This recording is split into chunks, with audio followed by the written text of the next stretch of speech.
Al-Qaeda, The Taliban, the Afghanistan Army. the United States military. What do each of these groups have in common other than being in the same place at the same time?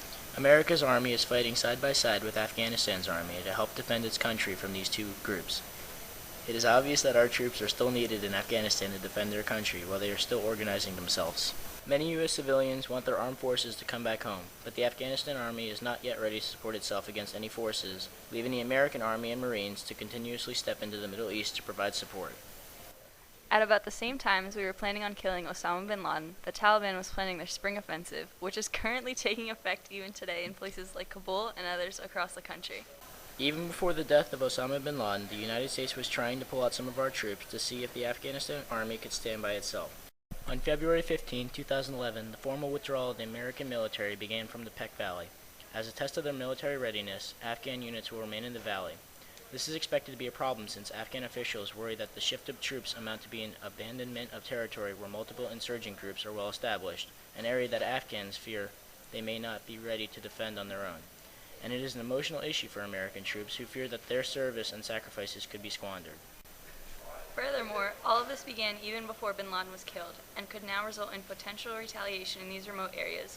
So instead of using the death of bin Laden as an excuse to give up the fight, the United States should build on it to advance the U.S. Afghanistan strategy, which stands a greater chance of success in the contents of a degraded Al-Qaeda. This reorganization stands the risk of being overrun by both Al-Qaeda's and the Taliban's open opportunities to claim successes. This is why, at least for a while longer, the U.S. should not pull out the remainder of our soldiers while Afghanistan is still in a risky state. Although the Afghanistan National Army is reaching its goals at a rapid rate, American officials are still needed to make sure progress does not digress, making the main mission of Afghanistan becoming a stable country that can stand on its own with little to no problems at all. In an Afghanistan National Army update, the Afghan Army reaches its previous goals of 134,000 troops in July 2010. The current goal is to have 171,600 by October 2011. As of March 2011, there were 160,000 troops on its rolls, 4,000 ahead of the March goal. As impressive as these numbers are, one small battle between the ANA and a stronger force could destroy their progress in an instant if the U.S. military was not there to help. If this did happen, they would have to start back at square one, making them even more vulnerable to attack.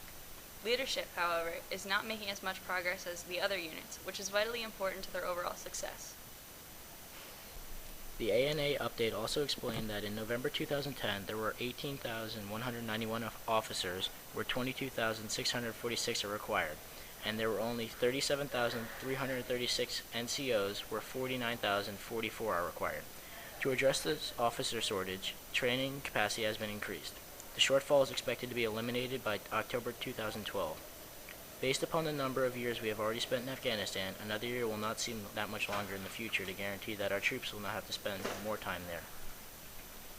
Even though great progress is being made in the number of troops the ANA is now recruiting, there is still a shortage of military positions in terms of officials that they need to contain a successful army, which makes it almost impossible for the United States to withdraw our soldiers until we are positive that the country can stand on its own with a strong army force. Though the United States' initial goal was to defeat al-Qaeda, we can now clearly see that the Afghan government will not step up to lead its own country, forcing the U.S. to hold troops there. Osama bin Laden was killed, but that does not mean that it is the end of al-Qaeda itself.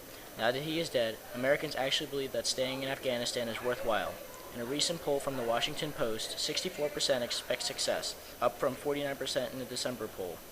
Nearly half of all Americans say they are more confident in the U.S. mission in Afghanistan because of bin Laden's death. American citizens obviously believe that having troops in the Middle East is clearly needed, even though many of them have loved ones fighting in that part of the world. Secretary of State Hillary Clinton also states that we must take this opportunity to renew our resolve and redouble our efforts. In Afghanistan, we will continue taking the fight to al-Qaeda and their Taliban allies while working to support the Afghan people as they build a stronger government and begin to take responsibility for their own security. As many other countries look up to the United States for guidance, it is our duty as a leader to help Afghanistan until they can hopefully get themselves together to provide security and an adequate government for their people.